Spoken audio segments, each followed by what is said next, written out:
കാശിനാഥൻ ഭാഗം 6. രചന അവതരണം ദിവ്യരാജ്. വാതിൽ അടച്ചു കുറ്റിയിട്ട ശേഷം അവളെ രൂക്ഷമായി നോക്കിയവൻ. വല്ലാത്തൊരു ഉൾഭയം തോന്നിയവൾക്ക്. ഈശ്വരാ, കണ്ണേട്ടൻ എന്നെ ഉപദ്രവിക്കുമോ? ഇത്രയും നാൾ അങ്ങനൊരു പ്രവൃത്തി കണ്ണേട്ടൻ്റെ ഭാഗത്തുനിന്ന് ഉണ്ടാവാത്തതുകൊണ്ടാ കൂടുതൽ സ്വാതന്ത്ര്യമെടുത്തത്. ആൾക്കത് ഇഷ്ടമായി കാണില്ലേ? ഓർത്തതേ കാശിനാഥൻ അവളുടെ തൊട്ടടുത്തെത്തിയിരുന്നു. പല്ല് ഞെരിച്ചുകൊണ്ട് അവളുടെ കൈത്തുടയിൽ പിടിച്ചു വലിച്ചെഴുന്നേൽപ്പിച്ചു. അവനെ തന്നെ വിറയോടെ നോക്കിയതെ അവളുടെ മുഖത്തേക്ക് മുഖമടുപ്പിച്ചു. അത്രയും തൊട്ടടുത്ത്. അവൻ്റെ ശ്വാസം അവളുടെ മുഖത്ത് തട്ടുമാറ്. ഭയന്ന് വിറച്ചുപോയി വൈശു. അവൻ്റെ രൂക്ഷമായ നോട്ടം താങ്ങാനാവാത്തതുപോലെ കണ്ണുകൾ ചിമ്മി അടച്ചു കളഞ്ഞു. ഒരു നിമിഷം അവളുടെ നിഷ്കളങ്കമായ സുന്ദര മുഖത്തു നിന്നും കണ്ണെടുത്തില്ലവൻ. മാറിയകന്ന ഗൗരവത്തെ വീണ്ടും മുഖത്തേക്ക് ആവാഹിച്ചു. കണ്ണു തുറക്കു വൈഷ്ണവി, ഒച്ചയിട്ടതെ മെല്ലെ കണ്ണു തുറന്ന് അവനെ നോക്കി. അന്നേരവും അവളുടെ പിടയ്ക്കുന്ന കണ്ണുകളും വിറയ്ക്കുന്ന ചുണ്ടുകളും അവനിലെ കോപം തണുപ്പിച്ചിരുന്നു. പെട്ടെന്ന് സ്വയബോധം വീണ്ടെടുത്ത പോലെ പിന്നെയും രൂക്ഷമായി നോക്കിയവൻ. എന്താടീ നിന്റെ ഭാവം? പറഞ്ഞതല്ലേ അടുക്കണ്ടാന്ന്? ഹേ? അലർച്ചയോട് ചോദിച്ചു. ഒന്നും മിണ്ടാതെ മുഖം കുനിച്ചവൾ. അവൾ നന്നായി ഭയന്നിട്ടുണ്ടെന്ന് മനസ്സിലായി കാശിനാഥന്. അല്ലെങ്കിൽ താൻ എന്തേലും ചോദിച്ചാൽ തക്കതായ മറുപടി പറയുന്നവളാ ഇന്ന് പൂച്ചയെപ്പോലെ പതുങ്ങി നിൽക്കുന്നതെന്ന് ഓർത്തവൻ. കണ്ണേട്ടാ, എനിക്ക് പേടിയാ. ഇങ്ങനെ ദേഷ്യപ്പെടല്ലേ. അച്ഛൻ പോലും എന്നോടിങ്ങനെ ദേഷ്യപ്പെട്ടിട്ടില്ല. പേടിയാ എനിക്ക്. കരച്ചിലിൻ്റെ വക്കോളം എത്തിയ അവളുടെ വാക്കുകൾ. നീ എന്തറിഞ്ഞിട്ടാ വൈശു എൻ്റെ പിന്നാലെ നടക്കുന്നത്? എനിക്കൊരിക്കലും നീ ആഗ്രഹിക്കുന്നത് പോലൊരു ഭർത്താവാകാൻ കഴിയില്ല. ഞാൻ ആരാ എന്താ ഒന്നും നിനക്കറിയില്ല. നീ അറിയാത്തൊരു കഴിഞ്ഞ കാലം എനിക്കുണ്ട്. ആരിലും അറപ്പുളവാക്കുന്നൊരു കഴിഞ്ഞ കാലം. എന്നെ എന്നും വേട്ടയാടുന്നൊരു കഴിഞ്ഞ കാലം. ഒക്കെ അറിയുമ്പോൾ ഈ കഠിന സ്നേഹമൊന്നും ആവില്ല നിനക്കെന്നോട്. വെറുപ്പാവും. നീ തന്നെ എന്നെ ഉപേക്ഷിച്ച് പൊയ്ക്കളയും. അവളിലെ പിടിയയച്ചവൻ. അവനെ അലട്ടുന്ന പ്രശ്നങ്ങൾ നിസ്സാരമല്ലെന്ന് ഉറപ്പിക്കുകയായിരുന്നു വൈഷ്ണവി അന്നേരം. അത് നിങ്ങളാണോ തീരുമാനിക്കണേ? പെട്ടെന്നുള്ള അവളുടെ ചോദ്യം കേട്ടതെ മുഖമുയർത്തി നോക്കി കാശിനാഥൻ. എന്ത്? ഒക്കെ അറിഞ്ഞു കഴിയുമ്പോൾ ഞാൻ നിങ്ങളെ ഉപേക്ഷിക്കുമെന്ന് ഭയന്ന പോലെ. ഒന്നും ഉണ്ടായില്ലെന്ന് കണ്ട് ഉള്ളിൽ ഉയർന്നു വന്ന ധൈര്യത്തിന് പുറത്താണ് ചോദ്യം. അതേ നടക്കൂ. അത് തന്നെ നടക്കാൻ പോണതും. എന്നെ ഉപേക്ഷിച്ച് നീയും പോവും. നേർത്തിരുന്നു അവൻ്റെ നാദം. ഞാൻ പോവില്ല. വല്ലാത്ത വാശിയോടവൾ പറഞ്ഞതേ പരിഹാസത്തോടെ ചിരിച്ചവൻ. നീ പോവും വൈഷ്ണവി. ഞാൻ കണ്ണാ, വാതിൽ തുറക്കും മോനെ. എന്തോ പറഞ്ഞു തുടങ്ങിയതേ ശാരദാമ്മ വാതിലിൽ മുട്ടി വിളിക്കാൻ തുടങ്ങിയിരുന്നു. പെട്ടെന്ന് കാശിനാഥൻ അവളെ ഒന്ന് നോക്കി. ഞാൻ പറഞ്ഞതല്ലേ കണ്ണേട്ടാ എന്നെ വിട്ടേക്കാൻ. അന്നേരം കേട്ടില്ലല്ലോ. ടീച്ചറമ്മ എന്ത് കരുതിയിട്ടുണ്ടാവും? അവൾ അവനെ പരിഭവത്തോടെ നോക്കി. കാശിനാഥൻ വേഗം ചെന്ന് വാതിൽ തുറന്നു. എന്താ? രൂക്ഷമായി അവരെ നോക്കിക്കൊണ്ട് ചോദിച്ചതേ അവരുടെ കണ്ണുകൾ പാഞ്ഞത് അകത്തേക്കായിരുന്നു. പുഞ്ചിരിയോടെ നിൽക്കുന്ന വൈഷ്ണവിയെ കണ്ടതേ അവരുടെ മുഖത്ത് കണ്ട ആദി അകന്നിരുന്നു. ഞാൻ പേടിച്ചുപോയി മോളെ. കണ്ണൻ വേദനിപ്പിക്കുകയോ മറ്റോ ചെയ്തോന്ന്. അതാ ഓടിപ്പിടച്ചെത്തിയത്, പതർച്ചയോടെ പറഞ്ഞു. അവളെ ആവശ്യമില്ലാതെ വേദനിപ്പിക്കാൻ ഞാൻ മൃഗമൊന്നുമല്ല, മനുഷ്യൻ തന്നെ. എനിക്ക് നോവുന്ന പോലെ അവൾക്കും നോവുമെന്ന് തിരിച്ചറിയാനുള്ള സാമാന്യ ബോധമൊക്കെ ഉണ്ട്. ആരുടെ മുഖത്ത് നോക്കാതെ എന്നാൽ ശക്തമായി തന്നെ പറഞ്ഞിട്ട് പുറത്തേക്ക് ഇറങ്ങിപ്പോയിരുന്നു. എൻ്റെ കുട്ടി, തീ തിന്നായിരുന്നു ഞാൻ ഇത്ര നേരവും. അവന് മോളെ എന്തെങ്കിലും ചെയ്തോ എന്ന് കരുതിയിട്ട്. എൻ്റെ കണ്ണൻ എന്നാ ഇനി സ്നേഹത്തോടെ ഒന്ന് സംസാരിച്ച് കാണുന്നത്? അവനും നീയും സന്തോഷമായിട്ട് ജീവിച്ച് കാണണം. അത് കഴിഞ്ഞ് മനസ്സമാധാനത്തോടെ കണ്ണടയ്ക്കണമെന്ന എൻ്റെ ആഗ്രഹം, വേദനയോടവർ പറഞ്ഞു. ഒന്നും മിണ്ടിയില്ല വൈഷ്ണവി. ശാരദാമ്മയുടെ ആ ആഗ്രഹം അത്ര പെട്ടെന്ന് നിറവേറ്റാൻ പറ്റുന്ന ഒന്നല്ലെന്ന് അറിയുകയായിരുന്നവൾ. മോളെ, നിന്റെ അച്ഛൻ വിളിച്ചിരുന്നു. രണ്ടാളും എന്നാ അങ്ങടേക്ക് പോണേന്ന് ചോദിച്ചു. നാളെ മോളുടെ അമ്മയുടെ ആണ്ടാന്ന് പറഞ്ഞു. ചെല്ലുമോ എന്നും ചോദിച്ചു. ഒന്നും മിണ്ടിയില്ല വൈഷ്ണവി. തനിക്കിപ്പോൾ എപ്പോൾ വേണേലും അച്ഛനെ പോയി കാണാം. ആരും തടയില്ല. പക്ഷേ കണ്ണേട്ടൻ ഇല്ലാതെ എങ്ങനെ പോവാനാ? ഓർത്തവൾ. കണ്ണനോട് ഞാൻ സംസാരിക്കാം മോളെ. പറഞ്ഞാൽ വാശിയേറുമോ എന്നും പേടിയുണ്ട്. അങ്ങനാച്ചാ പോവില്ലവൻ. അല്ലേൽ വേണ്ട. ഞാൻ പറയുന്നതിലും ഭേദം മോള് പറയുന്നതാ. അവളുടെ കവിളിൽ തലോടിയവർ. ഒന്നും മിണ്ടിയില്ലവൾ. അവർ പോയി കഴിഞ്ഞതും ബെഡിലേക്കിരുന്നു. കാശിനാഥൻ പറഞ്ഞ വാക്കുകളായിരുന്നു അന്നേരവും മനസ്സിലേക്ക് വന്നത്. നീ എന്തറിഞ്ഞിട്ടാ വൈശു എൻ്റെ പിന്നാലെ നടക്കുന്നത്? എനിക്കൊരിക്കലും നീ ആഗ്രഹിക്കുന്നത് പോലൊരു ഭർത്താവാൻ കഴിയില്ല. ഞാൻ ആരാ എന്താ ഒന്നും നിനക്കറിയില്ല. നീ അറിയാത്തൊരു കഴിഞ്ഞ കാലം എനിക്കുണ്ട്. ആരിലും അറപ്പുളവാക്കുന്നൊരു കഴിഞ്ഞ കാലം. എന്നെ എന്നും വേട്ടയാടുന്നൊരു കഴിഞ്ഞ കാലം. ഒക്കെ അറിയുമ്പോൾ ഈ കഠിന സ്നേഹമാവില്ല നിനക്കെന്നോട്. വെറുപ്പാവും. നീ എന്നെ ഉപേക്ഷിച്ച് പൊയ്ക്കളയും. അങ്ങനെ കണ്ണേട്ടനോട് എനിക്ക് വെറുപ്പ് തോന്നുമെന്ന് പറഞ്ഞെങ്കിൽ അത് എന്താവും? എങ്ങനെയാ എത്ര ചോദിച്ചിട്ടും പറയുന്നില്ല. ഇതുപോലെ ഓരോന്നും പറഞ്ഞ് മനുഷ്യൻ്റെ മനസ്സമാധാനവും കളയും. ആകെ ഭ്രാന്ത് പിടിക്കുന്ന പോലെ തോന്നി അവൾക്ക്. സിയാൻ ആരാവും? അയാൾ അന്ന് ഉറക്കത്തിൽ ആ പേര് വിളിച്ചല്ലേ പുലമ്പിയത്? അയാളും കണ്ണേട്ടനും തമ്മിൽ എന്താ ബന്ധം? ആരോടാ ഒന്ന് ചോദിക്കുക? ഓർത്തത് പ്രിയയുടെയും ആനന്ദിൻ്റെയും മുഖം പെട്ടെന്ന് അവളുടെ മനസ്സിലേക്ക് കയറി വന്നു. പ്രിയജിക്കും ആനന്ദേട്ടനും ഉറപ്പായും അറിയാമായിരിക്കും. ചോദിച്ചു നോക്കാം. മെല്ലെ എഴുന്നേറ്റ് പുറത്തേക്ക് നടന്നവൾ താഴേക്ക് ചെല്ലുമ്പോൾ ഉമ്മറത്തെ സെറ്റിയിലിരുന്ന് ലാപ്ടോപ്പിൽ എന്തൊക്കെയോ ചെയ്യുന്നുണ്ടായിരുന്നു പ്രിയ. വളരെ വേഗത്തിൽ ഓരോന്നും ടൈപ്പ് ചെയ്യുന്നത് ഒരു നിമിഷം മാറി നിന്ന് നോക്കിയ വൈഷ്ണവി. ഷോ, ആള് വലിയ തിരക്കിലാന്ന് തോന്നണല്ലോ. ശല്യം ചെയ്യണോ? വേണ്ട, പിന്നൊരിക്കലാവാം. നിരാശയോടെ തിരിഞ്ഞു നടക്കാൻ തുടങ്ങിയതും ആനന്ദ് എതിർച്ചയായി വന്നു. ആഹാ വൈശു, എന്താടോ പ്രിയയെ കാണാൻ വന്നതാ? എത്തി നോക്കിയിട്ട് തിരികെ പോകുന്നത് കണ്ടു, അതാ ചോദിച്ചത്. ചിരിയോടവൻ പറഞ്ഞതേ അതുവരെ ലാപ്പിൽ നോക്കിയിരുന്നവൾ മുഖമുയർത്തി നോക്കിയവളെ. എന്താടോ ഒരു പരിങ്ങൽ? അവളുടെ മുഖത്തെ പരിഭ്രമം കണ്ട് ആനന്ദ് ചോദിച്ചു. അത് ആനന്ദേട്ടാ, ഒരു കാര്യം ചോദിക്കാനാ ഞാൻ. ചെറിയൊരു വെപ്രാളത്തോടെ അവനെ നോക്കി. എന്താണ്? എന്ത് വേണേലും ചോദിച്ചോ, ഞങ്ങൾക്കറിയാവുന്നതാണേൽ പറയാം. ആനന്ദ് അത് പറയുമ്പോൾ ചെയ്യുന്നത് നിർത്തിവെച്ച് പ്രിയ അവരെ നോക്കി. അത് കണ്ണേട്ടന് എന്താ പറ്റിയേ? എന്താ കണ്ണേട്ടൻ ഇങ്ങനെ ആയിപ്പോയത്? വകപ്പോടെ ചോദിച്ചു മെല്ലെ ഒന്ന് പുഞ്ചിരിച്ചവൻ. എൻ്റെ മോളെ, അവൻ്റെ കാര്യങ്ങൾ ഞങ്ങൾക്കും ശരിക്കറിയില്ല. അവൻ MBBS പഠിക്കുന്ന സമയത്ത് കോളേജിലുണ്ടായ എന്തൊക്കെയോ പ്രശ്നങ്ങളാണ് ഒക്കത്തിനും കാരണമെന്ന് മാത്രം അറിയാം. അച്ഛനും അമ്മയും ഇത് ആരോടും പറഞ്ഞിട്ടുമില്ല.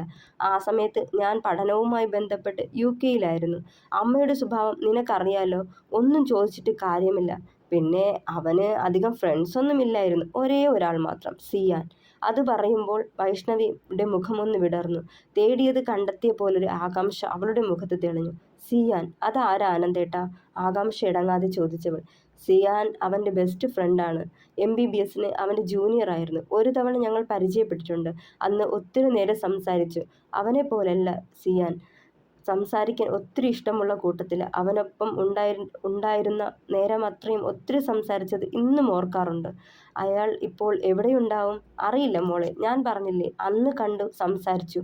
അതിലപ്പുറം ഒരു കോണ്ടാക്റ്റും ഞങ്ങൾക്കിടയിൽ ഉണ്ടായില്ല. സോപാനത്തിണ്ണയിലേക്ക് മാറിയിരുന്നു കൊണ്ട് പുറത്തേക്ക് നോട്ടം അയച്ചവൻ. കോളേജിൽ എന്താ പ്രശ്നം?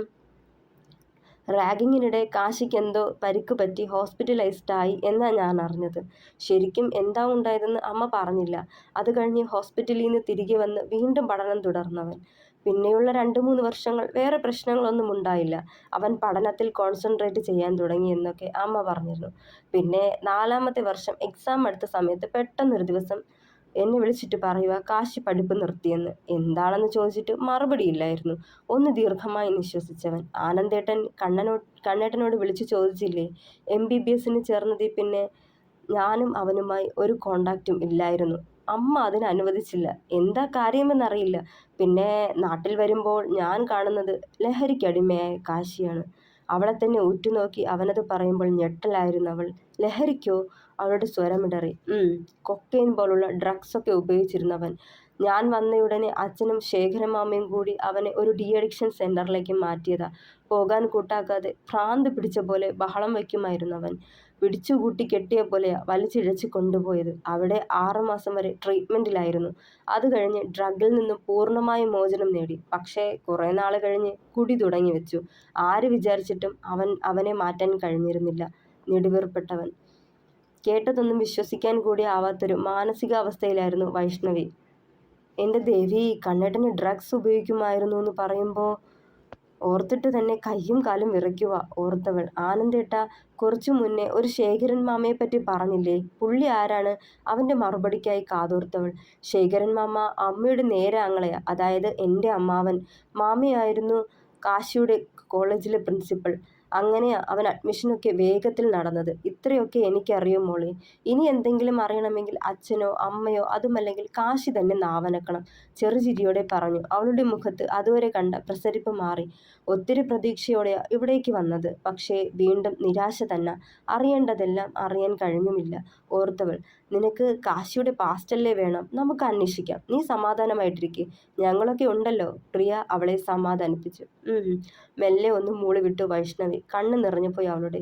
വേണമെങ്കിൽ ഒക്കെ ഇട്ടെറിഞ്ഞ് തിരികെ പോവാം എനിക്ക്. പക്ഷേ വേണ്ട, അതിന് കഴിയില്ല. കണ്ണേട്ടനെ ഒറ്റയ്ക്ക് വിട്ടു പോവാൻ തോന്നണില്ല. ആകെ ഒറ്റപ്പെട്ട് നിൽക്കുക ആ പാവം. ആ ജീവിതത്തിൽ എന്താ ഉണ്ടായതെന്നറിയാതെ ഒരു സമാധാനവുമില്ല അവളോർത്തു. പ്രിയയോടും ആനന്ദിനോടും സംസാരിച്ച ശേഷം നേരെ മുകളിലേക്ക് സ്റ്റെപ്പ് പോയവൾ മുകളിലേക്ക് കയറി ചെന്നതേ അവളെ കാത്തുന്ന പോലെ സാവിത്രി നിൽപ്പുണ്ടായിരുന്നവിടെ. അവരുടെ രൂക്ഷമായ നോട്ടം തന്നിലേക്കാണെന്ന് കണ്ടതും അവരെ നോക്കാതെ മുന്നോട്ട് നടന്നവൾ. അവിടെ നിൽക്ക്, പിന്നിൽ നിന്ന് വിളിച്ചവർ. ഒന്ന് നിന്നവൾ മെല്ലെ തിരിഞ്ഞു നോക്കി. എന്താ നിന്റെ ഉദ്ദേശം? ഇരുകൈയും മാറി പിണഞ്ഞു കെട്ടി ഗൗരവത്തോടെ ചോദിച്ചവർ. മനസ്സിലാവാത്ത പോലെ അവരെ നോക്കി വൈഷ്ണവി. കാശിയെക്കുറിച്ച് ചികയാൻ നിൽക്കണ്ട നീ. ഒക്കെ ഒരിക്കൽ കുഴിച്ചു മൂടിയതാ. വീണ്ടും കുഴിമാന്തി അവയൊക്കെ പുറത്തേക്ക് കൊണ്ടുവന്നാൽ ചീഞ്ഞു നാറും അവനും കൂടി. അതോർത്തോ നീ. പിന്നെ ഓവർ സ്മാർട്ട്നെസ് കാട്ടി എല്ലാവരെയും കയ്യിലെടുക്കാമെന്ന് കരുതരുത്. എല്ലാവരും ഒരുപോലെയല്ല. പുച്ഛത്തോടെ നോക്കിയ ശേഷം മുന്നോട്ട് നടന്നവർ. എന്തൊരു സ്ത്രീയാ, എന്തൊക്കെയായി വിളിച്ചു കൂവിയിട്ട് പോണത്. എനിക്കാണേൽ ഒന്നും മനസ്സിലാവണതും ഇല്ലല്ലോ ദേവിയെ. ഈ സ്ത്രീയോട് പോയി കണ്ണേട്ടൻ്റെ കാര്യങ്ങൾ തിരക്കാനും പറ്റില്ല. എല്ലാവരും പറയണത് എത്ര ശരിയാ. ഉപ്പോളം വരില്ല ഉപ്പിലിട്ടത്. പെറ്റമ്മയെപ്പോലെ ആവില്ല സാവിത്രിയമ്മ. സ്വന്തം മോനല്ലല്ലോ, എങ്ങനെ പോയാൽ എന്താ? അവിടെന്ത് നഷ്ടം? നഷ്ടം ബാക്കിയുള്ളവർക്കല്ല ല്ലേ? ഒരു നെടുവീർപ്പോടെ പിറുപിറുത്തവൾ. കണ്ണേട്ടാ, നമുക്ക് നാളെ ഒന്ന് വീട്ടിലേക്ക് പോവാമോ? മില്ലിലേക്ക് പോവാൻ ഷർട്ടെടുത്തിടുന്നവനടുത്തേക്ക് ചെന്നവൾ മറുപടി കൊടുക്കാതെ ചെയ്യുന്നത് തുടർന്നേയുള്ളൂ. കണ്ണേട്ടാ, കേട്ടില്ലായിരുന്നോ? അച്ഛൻ വിളിച്ചിരുന്നു. നാളെ അമ്മയുടെ ആണ്ട. എനിക്ക് പോണം. അമ്മയുടെ അസ്ഥിത്തറയിൽ വിളക്ക് കത്തിക്കണം. കുറച്ചു നേരം അവിടെ അങ്ങനെ ഇരിക്കണം. മെല്ലെ പറഞ്ഞതും ഞാൻ എങ്ങോട്ടുമില്ല. ആരെ വേണേലും വിളിച്ചോണ്ട് പോവേ മറ്റോ ചെയ്തു. താല്പര്യമില്ലാത്ത മട്ടിൽ പറഞ്ഞുകൊണ്ട് മുന്നോട്ട് നടക്കാൻ തുടങ്ങിയവൻ. അവന് മുന്നിലായി ചെന്ന് നിന്നു വൈഷ്ണവി. കണ്ണേട്ടാ, പ്ലീസ്, നമുക്ക് അവിടെ വരെ പോണം. അച്ഛയാ പറഞ്ഞത് നമ്മൾ രണ്ടാളും പോണമെന്ന്. വിവാഹം കഴിഞ്ഞിട്ട് ആദ്യമായിട്ട് വീട്ടിൽ പോണത് കൂടിയാ. ഞാൻ എങ്ങനെ ഒറ്റയ്ക്ക്? പറഞ്ഞു നിർത്തിയവൾ. എന്തേ ഒറ്റയ്ക്ക് പോയാൽ? വിവാഹം കഴിഞ്ഞ് വീട്ടിലേക്ക് ഒരുമിച്ചേ പോകാവൂന്ന് ആരും നിയമമൊന്നും ഉണ്ടാക്കി വെച്ചിട്ടില്ലല്ലോ. ഓരോരോ നോൺസെൻസുമായി വന്നോളും. അതിനൊക്കെ താളം തുള്ളാൻ എന്നെ കിട്ടുമെന്ന് കരുതണ്ട നീ. ഈ പേരും പറഞ്ഞ് എന്നെ മുന്നിലേക്ക് വരണ്ട. അവളെ നോക്കാതെ തന്നെ പറഞ്ഞു അരിശത്തോടെ. അവൻ്റെ സംസാരം കേട്ടതേ സങ്കടം തോന്നി വൈഷ്ണവിക്ക്. ഒക്കെ നോൺസെൻസ് തന്നെ. ഈ നോൺസെൻസ് ഒക്കെ പറയാൻ എനിക്ക് വേറെ ആരാ ഉള്ളേ? നിങ്ങളെയുള്ളൂ. അച്ഛനെ കാണണതും അമ്മയുടെ ആണ്ടിന് പോണതും നിങ്ങളെപ്പോലെ വലിയ ആൾക്കാർക്ക് നോൺസെൻസ് തന്നെ. എനിക്കത് പറഞ്ഞു പൂർത്തിയാക്കാനായില്ല. കരഞ്ഞു പോയവൾ. അവളെ തന്നെ ഒരു നിമിഷം നോക്കി നിന്നു പുച്ഛത്തോടെ. ആ കണ്ണുനീരിൻ്റെ നനവ് തെല്ലും അവനെ അലട്ടാത്ത പോലെ. എൻ്റെ ഭർത്താവിനെ അല്ലാതെ വേറെ ആരെയാ ഞാൻ കൂടെ കൂട്ടേണ്ടേ? അതുകൂടി പറഞ്ഞതാ കണ്ണേട്ടാ. നീ ആർക്കൊപ്പം പോയാലും എനിക്കൊന്നുമില്ല. അമ്മയുടെ ആണ്ട് പോലും. അമ്മ പെറ്റ കുഞ്ഞിനെ ഉപേക്ഷിച്ച് പോയവളും അമ്മ. അതിനെ കുത്തി നോവിച്ച് വളർത്തുന്നവളും അമ്മ. വല്ലാത്തൊരു ഭാവത്തോടെ പറഞ്ഞവൻ. എൻ്റെ അമ്മ എന്നെ ഉപേക്ഷിച്ച് പോയതല്ല, എനിക്ക് ജീവിതം തന്നിട്ട് പോയതാ. ഞാൻ ഉള്ളിലായിരുന്നപ്പോൾ ഡോക്ടേഴ്സൊക്കെ പറഞ്ഞത്രേ ഈ പ്രഗ്നൻസി വേണ്ട, കുഞ്ഞിനെ നശിപ്പിച്ച് കളയാൻ, ഇല്ലെങ്കിൽ അമ്മയ്ക്ക് ആപത്താന്ന്. കേട്ടില്ല. അച്ഛയോട് പോലും പറഞ്ഞില്ല. അവസാന നിമിഷം അച്ഛ ഒക്കെ അറിയണത്. ഡോക്ടർമാർ പറഞ്ഞ പോലെ തന്നെ നടന്നു. എന്നെയും അച്ഛയും തനിച്ചാക്കി പൊക്കളഞ്ഞു. കരച്ചിലടങ്ങിയില്ല അവളുടെ സങ്കടം പറച്ചിലും കരച്ചിലും കണ്ടിട്ടും ഒന്ന് ആശ്വസിപ്പിക്കുക കൂടി ചെയ്യാതെ പുറത്തേക്ക് നടന്നവൻ. തുടരും. കഥ ഇഷ്ടമാവണുണ്ടോ? ലൈക്ക് ചെയ്യണേ, അഭിപ്രായം പറയണേ, ഷെയർ ചെയ്യണേ. തുടർന്ന് വായിക്കാൻ സബ്സ്ക്രൈബ് ചെയ്ത് കൂടെ കൂടണേ. Thank you.